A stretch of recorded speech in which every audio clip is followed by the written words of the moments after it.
Amen. So mga kapatid, welcome sa ating preview, Morning Revival Preview. At bagong week na naman tayo.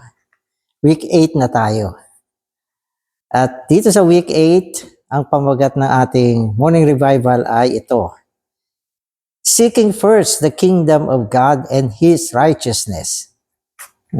So yan yung verse na seek first His kingdom and His righteousness, and all these things shall be added unto you. So yan yung verse na related dito sa title na ito. So mga kapatid, magbabasa na ako ng ating Bible verses. Amen. So Matthew 6:19 to 20. Do not store up for yourselves treasures on the earth, where moths and rust consume, and where thieves dig through and steal. But store up for yourselves treasures in heaven, where neither moth nor rust consumes, and where thieves do not dig through nor steal. Alam niyo, itong mga word na ito, tinuro ng Panginoon nung nandito pa siya sa lupa. Sabi niya, huwag kayong magtipo ng kayamanan sa lupa. Ang linaw nito. No, na sa Panginoon, hindi maganda na ang isang tao nag-iipon ng kayamanan sa lupa. Sapagkat sinasabi niya, yung mga kayamanan na iniipon natin, kinakain ng tanga, o pwedeng kainin ng tanga, kalawangin, o nakawin na magnanakaw. Ibig sabihin, hindi siya permanente. Mawawala rin siya sa iyo. Maaaring yung inipon mo sa kasalukuyan ay sa'yo. Pero dito pinapakita, walang material na bagay na forever. Mawawala din yan. O kung hindi man mawala yan, tayo ang mawawala. So kapag tayo ay nawala na tayo, hindi na natin maaangkin yung mga inipon natin. So hindi matalino, hindi katalinuhan ang mag-ipon ng mga kayamanan sa lupa. Okay, sa halip sabi niya, so ito naman ay payo ng Panginoon. Mag-ipon kayo ng kayamanan sa kalangitan. So ito ang tatalakayin natin ngayon. Paano ba, o ano bang ibig sabihin na mag-ipon ng kayamanan sa kalangitan? No? At ito ay kabaliktaran, no, ng sinabi niya tungkol sa mga kayamanang inipon sa lupa. Sabi niya, kapag ito ay inipon mo sa kalangitan, hindi ito makakain ng mga tanga. Hindi rin ito kakalawangin. At ito ay hindi rin mananakaw. So, hindi kayang nakawin yan. So, ibig sabihin, ito ay mananatili sa atin. So, yun yung mga salita dito. So, magbabasa na ako. In Matthew 6:19 and 20, the king decreed that the kingdom people should not store up for themselves treasures on earth, but treasures in heaven. To store up treasures in heaven is to give material things to the poor, and to care for the needy saints and the Lord's servants. Amen. So dito tatlong taong binanggit na yung ating kayamanan pwede nating ibigay sa kanila. So yung una ay poor people, mga dukha. Nakakakita ba kayo ng mga dukha? Sigurado. So pwede natin silang bigyan. Dukha sila eh. Kasi ang tao, dukha man o mayaman, yan ay may halaga sa Panginoon. At meron isang verse sa Psalm, ang nagbibigay sa dukha ay nagbibigay sa Diyos. So, ibig sabihin, hindi mo sa tao binigay yan. Yan ay binigay mo sa Diyos. Bagamat sa actuality, binibigay mo sa tao. Pero yan ay binibigay mo sa Diyos. Sapagat gusto ng Diyos na bigyan ang mga dukha. Kaya lang, hindi niya kayang bigyan ng diretso. Kailangan idaan niya sa mga tao. Sapagat ayaw ng Diyos na may tao dito sa lupa, na mamatay sa gutom. So, hindi yan maganda sa paningin ng Panginoon. O kaya naman, hindi matugunan yung kanilang ibang mga pangangailangan. So, kaya maganda din nagbibigay tayo sa dukha. Huwag tayong manghinayang. Oh, kasi yung mga ibang tao, laki-laki ng katawan yan ganito, gano'n. Dami pang iniisip. Huwag na, bigyan mo na lang. Total naman meron ka ibibigay. Amen. So, hindi ko na i-elaborate yan. Pangalawa naman, yung sabi niya, yung mga needy saints, eto mga kapatid ito, na may pangangailangan. No, mari ito yung mga kapatid na kapos sila. No, kaya meron silang pangangailangan. Mari ang kanilang kinikita ay hindi sapat. Ito yung maliliit na mga kapatid. Minsan malaki pamilya pero maliit ang kita. Kaya i-need sila. At minsan naman may mga pagkakataon na may mga kapatid na biglang in need. May nagkasakit, nawala ng trabaho, nasalanta ng mga kalamidad, nasunugan. Kaya sa mga panahon na ganyan, in need sila. Huwag mo na sabihin na, pautangin ko na lang kayo. Huwag na, bigyan mo na lang. At syempre, pag tayo nagbibigay, patago yan. Huwag nating ihantad yung sarili natin. Pwede mong ilagay yung pangalan nila sa isang package, envelope, o balutin mo sa papel, lagay mo yung pangalan nila. At huwag mo na ilagay yung pangalan mo. Ilagay sa offering box. At yun naman mga nagbubukas ng offering box. Pag may nakita kayong mga package for in need, huwag niyo bubuksan. Oo, huwag niyo nang alamin. Huwag na nating anuhin yan, pakialaman yan. No? Para yung tao na tatanggap niyan, siya lang at ang Diyos ang nakakaalam kung magkano yung in-offer sa kanya. So, yun yung in need. Tapos yung pangatlo naman, yung Lord Servant. Ang mga Lord Servant naman, ito yung mga naglilingkod ng full-time. Nang ibig sabihin, hindi na sila nagwo-work. Dinesisyon nila na yung buong buhay nila, oras nila, i-dedicate na lang sa gawain ng Panginoon. Kaya, yan yung mga sinasabi nating Lord Servant. At dahil dyan, pwede tayo mag-offer sa kanilang pangangailangan. So, yung tatlong yan. So, yan yung mag-ipon sa kalangitan. Sa tao ibigay. Amen. Amen. So, today's reading na ako. Our eyes can focus on only one thing at a time. If we endeavor to see two things at once, our vision will be blurred.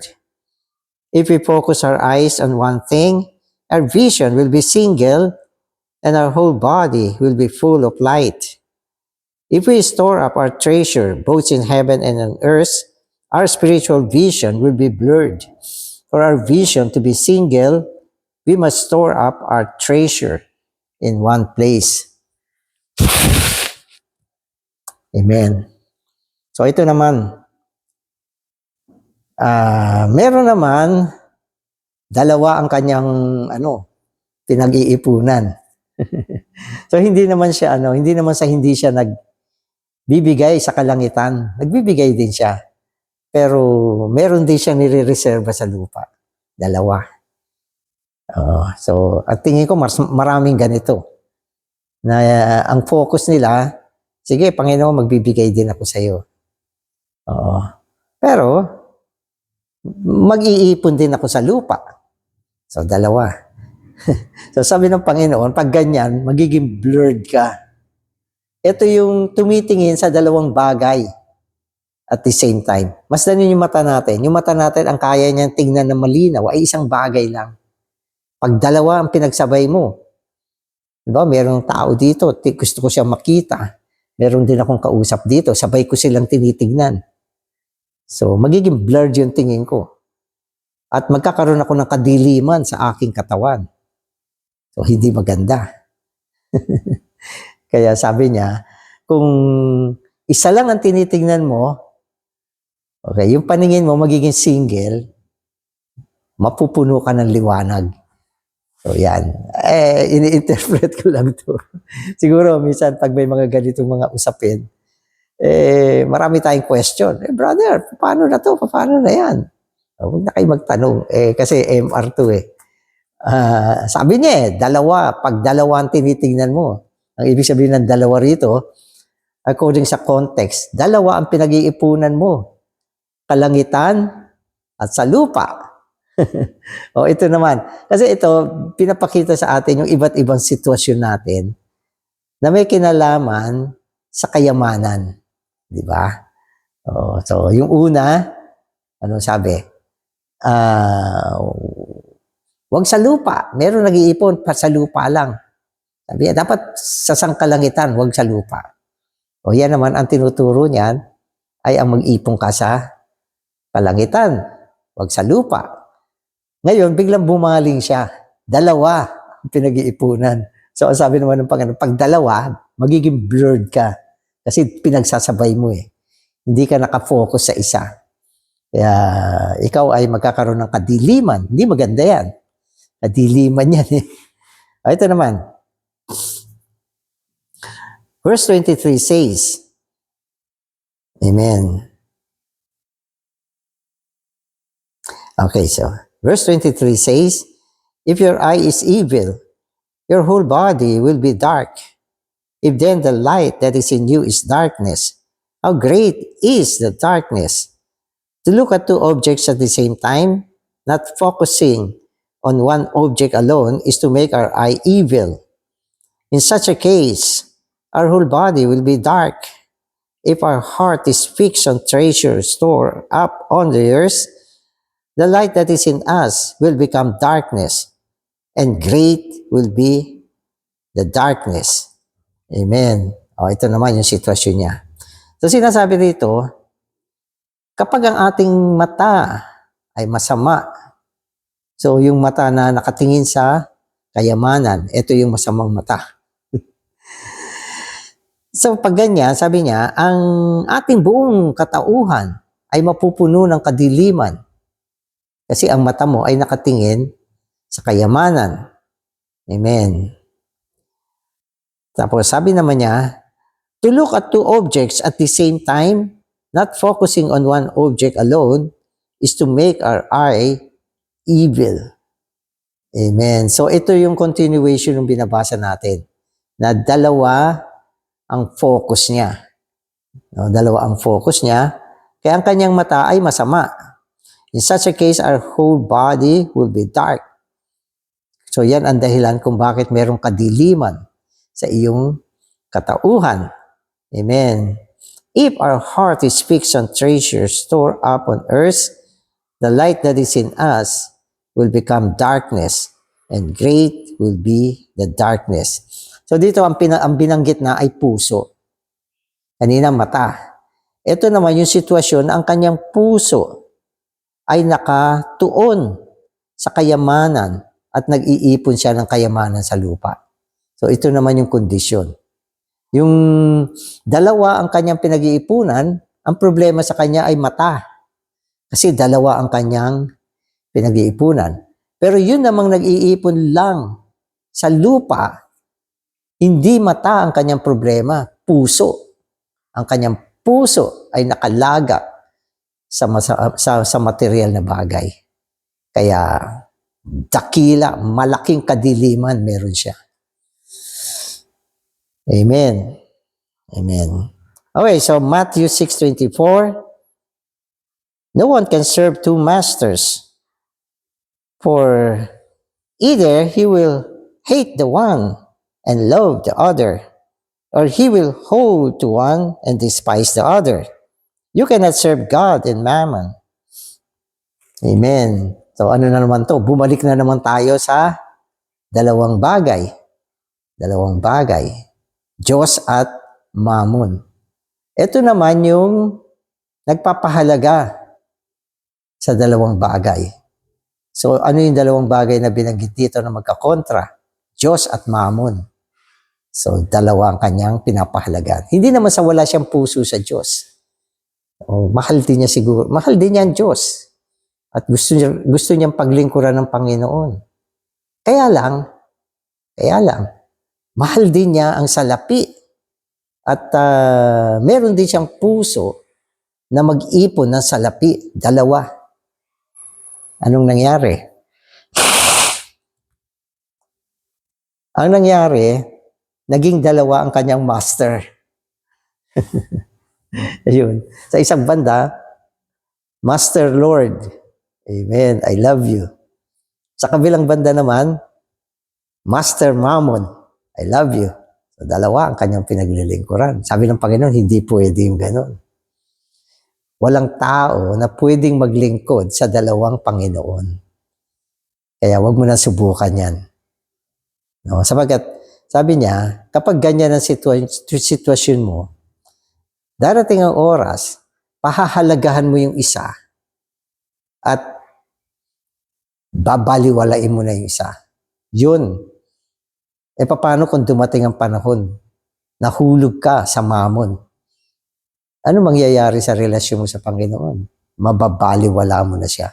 Unti-unti babagsak ka, wala ka ng puso sa Panginoon. No? At nahulog ka sa mamon. Ang pinaglilingkuran mo na ay yung mamon. At naniniwala ako, mas madaling mangyari yan kapag dalawa ang Panginoon mo. Mas madaling mas mahulog ka sa mamon. Kasi ang mamon ay nakikita, nakahawakan, nabibilang. Malakas ang attraction yan. Kaya kung ngayon, nasa sitwasyon kang dalawa ang pinaglilingkuran mo, kailangan sabihin mo sa sarili mo, hindi pwede ito. Kailangan pumili lang ako ng isa. Siyempre, kung pili ka ng isa, dapat Panginoon ang piliin mo. Huwag kang maglingkod sa mamon. Amen. Okay, so ito naman ay paglilingkod. Ano ba ibig sabihin ng paglilingkod? Alam nyo kasi, ang paglilingkod, okay, nakasalalay ang buong sarili natin dyan. Nakasalalay tayo dyan. Ang ating kaisipan, ang ating damdamin, ang ating pag-ibig, nakasalalay sa aspekto ng paglilingkod. Pati oras. Minsan pipili ka. Sinong pupuntahan ko? Si Mammon o si Lord? Pipili ka. At kanino ko mabibigay yung oras ko ngayon? Kay Lord o kay Mammon? Ayun. So, lagi ka napupunta sa ganyang sa ganyang sitwasyon. So, mahirap maglingkod sa dalawang Panginoon. Kaya magdesisyon ka. No? Kaya yung sinasabi sa atin, yung titulo, Seek ye first the kingdom of God. Unahin mo muna si Kristo at ang kanyang kaharian. So yun ay isang set rule dapat sa buhay natin. Yan yung tinatawag natin priority. Kung nagkasabay siya, palaging alam ko sino yung pipiliin ko. Although, pwede natin sabihin, hindi naman pwedeng hindi tayo magtrabaho. No, hindi naman sinasabi rito huwag ka na magtrabaho. Ang pinag-uusapan dito, sino ang pinaglilingkuran mo? Sino ang pinaglilingkuran mo? So, yun. So, may mga time na kailangan i-sacrifice mo yung isa para maglingkod ka sa kabila. Ganon. Kaya priority na to, itong mga bagay na to. Amen. So in Greek, hold to one and despise the other means to devote to one and be against the other. The word mammon in an Aramaic word signifying wealth riches. Mammon stands in opposition to God, indicating that wealth or riches is the opponent of God, robbing God's people of their service to Him. Ito, service talaga to eh. Itong Diyos at itong Mammon, magkasalungat yan. Hindi yan magkapareho. Hindi yan, habang naglilingkod ka sa Mammon, naglilingkod ka rin sa Diyos. Lagi silang magkasalungat. Kaya, ang isang tao na naglilingkod sa Panginoon, hindi makakapaglingkod sa Mammon. At kung sa Mammon siya naglilingkod, hindi siya maglilingkod sa Panginoon. Pero hindi nangangahulugan na hindi na siya magtatrabaho. So yun yung yun yung kailangan pag-isipan nyo. Oo. Sa isang banda, kailangan ko mag-work. Sasabihin mo sa sarili mo, may pamilya ako, may pangangailangan kami. Pero Panginoon, hindi ko ibibigay yung puso ko dito. Yung puso ko para sa iyo pa rin. Ikaw lang ang gusto kong paglingkuran. Itong pagtatrabaho ko, kailangan lang ito. Pero hindi ito kailanman papalitan ka. Kung magkaroon ng isang pagkakataon na kailangan kong mamili, ikaw pa rin ang pipiliin ko. Ganon. Yun ang ibig sabihin nun. Sa puso mo, alam mo sino ang Panginoon mo. So, mahalaga itong mga bagay na ito. Verse 25 says, "Because of this, I say to you, do not be anxious for your life, what you should eat, or what you should drink, or for what body, nor for your body, what you should put on. Is not life more than food, and the body than clothing?" Amen. So, bumaling naman sa isang bagay ngayon. Dito naman ang tinutuos ay anxiety. Kaya sabi niya, do not be anxious for your life. So, ang anxiety ay kabalisahan. Alam niyo kasi kaya nahuhulog ang tao upang magmahal sa mamon, maglingkod sa mamon, gawing Panginoon ang mamon. Ang dahilan niyan ay dahil sa kabalisahan. Yung kabalisahan ang nagtutulak sa kanya upang bumaling siya at mas piliin niya ang mamon kaysa sa Panginoon. So yun. Kaya dito, binanggit ng Panginoon ang kabalisahan. Alam ng Panginoon ang sitwasyon. Hindi natin maitatago yan sa Kanya. Kumisan, hindi naman dahil gusto mo yung mamon. Kaya lang, meron kang kabalisahan sa buhay. Kaya yan ang nagtutulak sa'yo para piliin mo yung mamon. Ibigay mo yung sarili mo sa mamon, paglingkuran mo ang mamon, iwanan mo ang Panginoon. Dahil sa kabalisahan. So yan yung sitwasyon natin. Alam nyo kasi, pag tinignan mong mundo, ang mundo ay punong-puno ng kabalisahan. Kaya ganyang kabisi ang mundo. Ang puwersa na nagpapaikot sa mundo ay anxiety. Pag inalis mo yung anxiety, yung mundo halos hindi na iikot yan, hindi nagagalaw yan. Yung mga business, may i-stack up yan. Pag inalis mo yung anxiety. Pero dahil sa kabalisahan, ang lalakas nila, nagkukumpit sila. Sa mga ibang bansa, halos hindi na natutulog ang tao. Ganon ang puwersa ng mundo.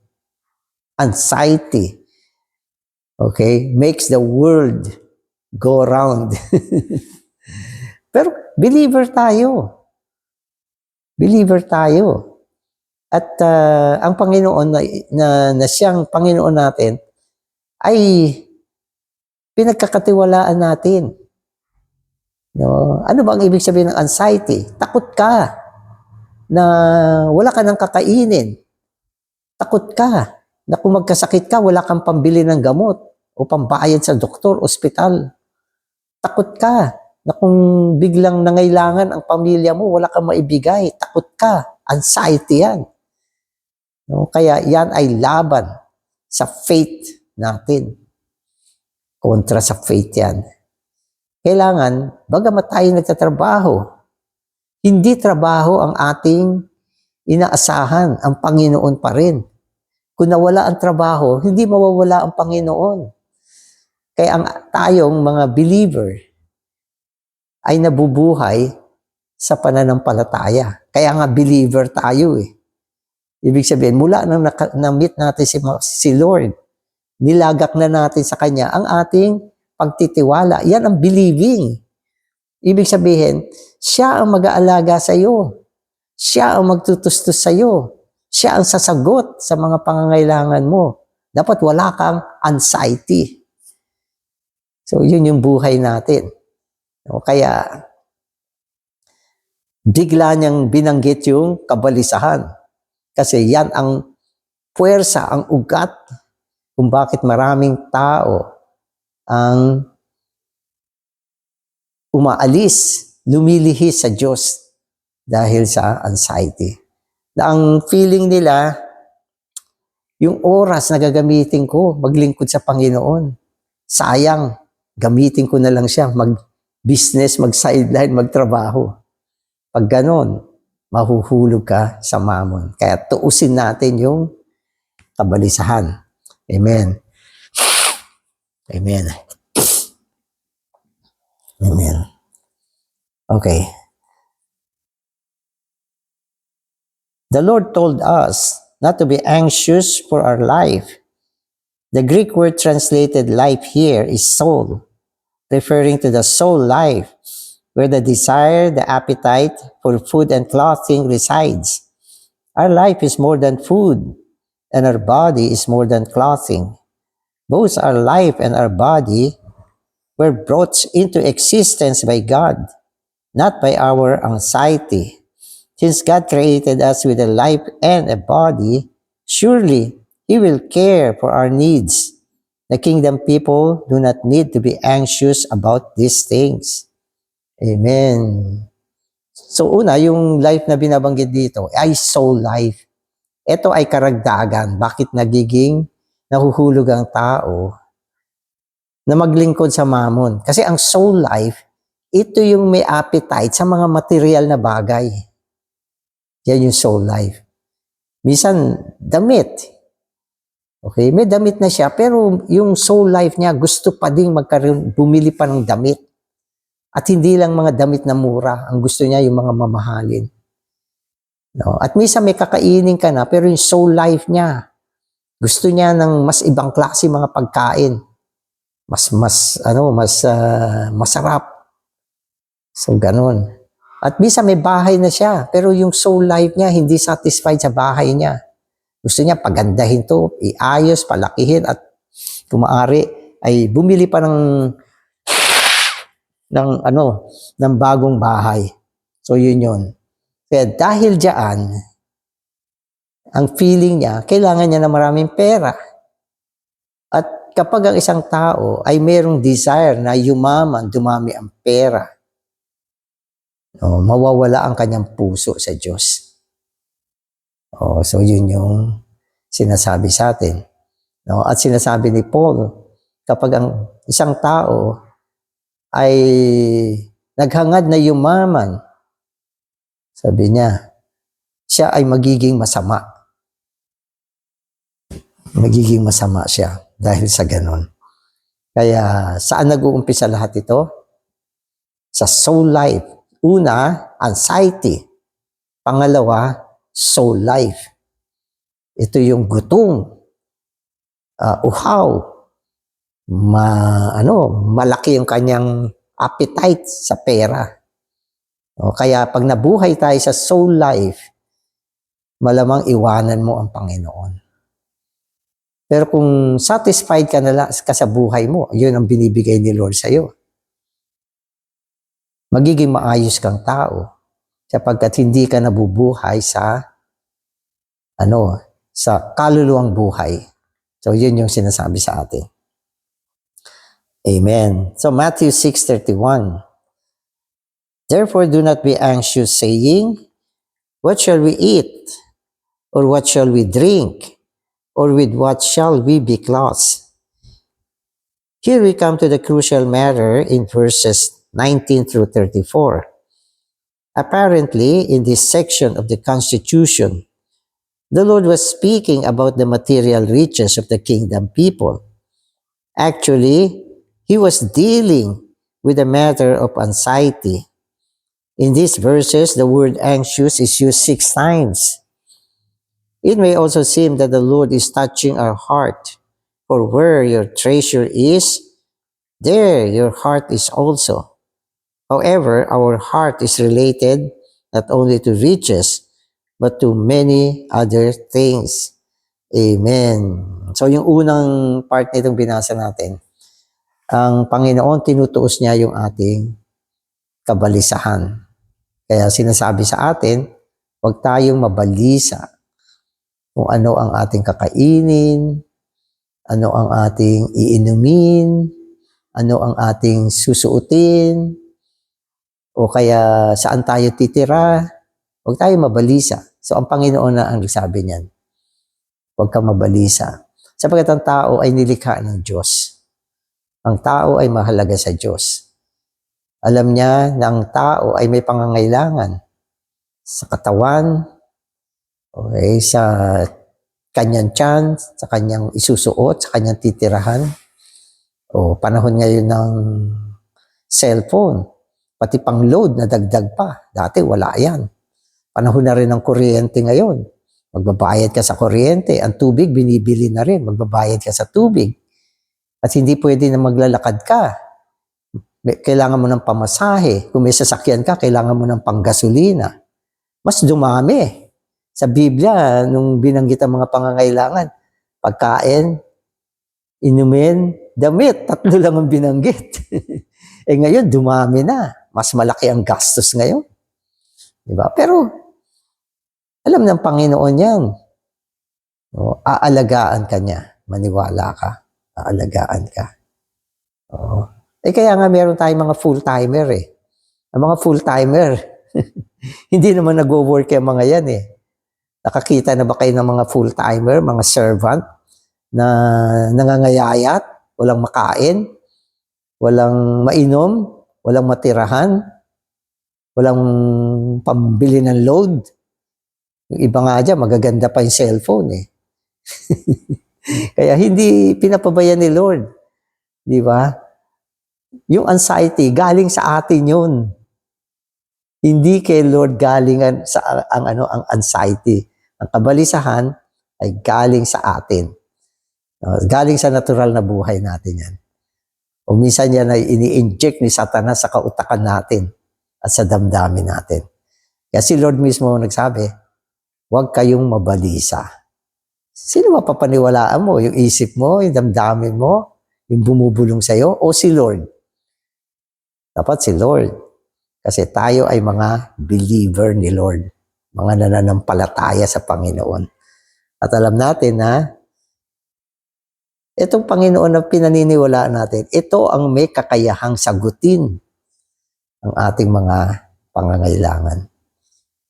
At kung kulang man yan, bisa binibigay naman niya yung kakulangan sa mga ibang kapatid na sobra-sobra sila. At sasagutin nila yung iyong pangangailangan. Wala ka ng kulang, wala rin silang sobra. Ito yung sinasabi naman ni Paul na yung umaani ng marami, walang kulang. Yung umaani ng yung umaani ng konti, walang kulang. Yung umaani ng marami, walang sobra. Kasi merong mutual giving sa church. So diyan umiikot tayo. Di ba? Marami kapatid. May puso sila talaga magbigay. Alam ko yan. No? Hindi man natin alam kung sino yan, pero marami mga kapatid na talagang may pusong tumulong sa mga kapatid. Maging sa mga Lord servant, tumutulong sila. Meron yan sa church life. Kaya wag kayong mag-isip. At huwag nyo na rin alamin sino yung mga yan. No? At yan ay napatunayan ko din sa mga nagdaang panahon. No? Marami mga testimony na nakita ko na may mga kapatid tumutulong sa mga in needs, tumutulong sa mga Lord servant. No? Kaya itong lahat ng ito, ang Panginoon ang nagbabalance, binabalanse niya yan, binabalanse niya yung bagay niya. Kaya ano dapat? Dapat huwag tayong magkaroon ng anxiety. At ang ating buhay kaluluwa na masyadong makapritsyo, meron na, gusto pa uli. Gusto mas marami. Gusto yung mamahalin. At may pagkain na sa bahay, gusto pang kumain sa labas. Yan yung buhay kaluluwa natin na kailangan tuusin din natin. Ang buhay kaluluwa ay tinatakwil. Kaya sabi ng Panginoon, itakwil ninyo ang buhay kaluluwa. Kapag nag-aano siya, gusto kong pumunta sa ganyan, kung doon kumain. Sabi mo, no. Huwag mo siyang pakinggan. Takwil mo siya. At yung last part dito, sinasabi niya, ang Panginoon naman, hinihipo niya ang ating puso. Amen. Hinihipo rin niya ang ating puso. Sapagat ang ating puso, siya ang nagdidesisyon sa buhay natin. At nasa Kanya ang pag-ibig. Huwag nating pabayaan na yung puso natin magmahal ng iba na hindi ang Panginoon. Kaya dito, tinutuos ang anxiety. Diba? Tinutuos din ang buhay kaluluwa. Tinutuos din ang puso. Kasi yung puso, gusto niyang maging mayaman eh. Gusto niyang maging mayaman. Meron siyang puso na maging mayaman. Amen. In his speaking in chapter 6 of Matthew, the Lord apparently was dealing with the matter of riches. In reality, however, he was touching the matter of anxiety. The basic problem of our human living, verses 19 through 34, seemingly touch our wealth, our riches. Actually, the Lord's intention here was to touch anxiety, the source of the problem of our daily living. The whole world is involved with anxiety. So yung anxiety, ito ay para sa sanlibutan, para umikot yung economy. Kasi pag hindi umikot yung economy, maghihirap ang mundo. Kaya ang anxiety ay para sa sanlibutan. Ito ay hindi para sa mga believer. Patulog ka ng payapa. Gumising ka para sa Panginoon. Magkaroon ka ng kapayapaan sapagkat ang isang tumawag sa iyo at lumikha sa iyo ay ang Diyos ng lahat ng kayamanan, kasaganaan at may-ari ng lahat ng material na bagay. Kaya magtiwala tayo sa Panginoon. Amen. Salamat, Panginoon. Tinutuos mo ang mga kabalisahan sa aming buhay. Alisin mo ito, Panginoon, upang kami magkaroon ng kapayapaan at turuan mo kami magtiwala at umasa sa iyo. Manampalataya sa iyo, Panginoon. At huwag din kami mabuhay sa buhay kaluluwa. Panginoon, gawin mo rin ang iyong mga mananampalataya na maging generous sa mga bagay ng pagbibigay. Salamat pinaalala mo sa amin, Panginoon, na kaming mga tinawag mo sa loob ng kaharian ay hindi dapat mag-ipon ng mga kayamanan sa lupa. Turuan mo kami, Panginoon, na maglagak ng aming mga yaman sa kalangitan. Salamat, Panginoon. Amen.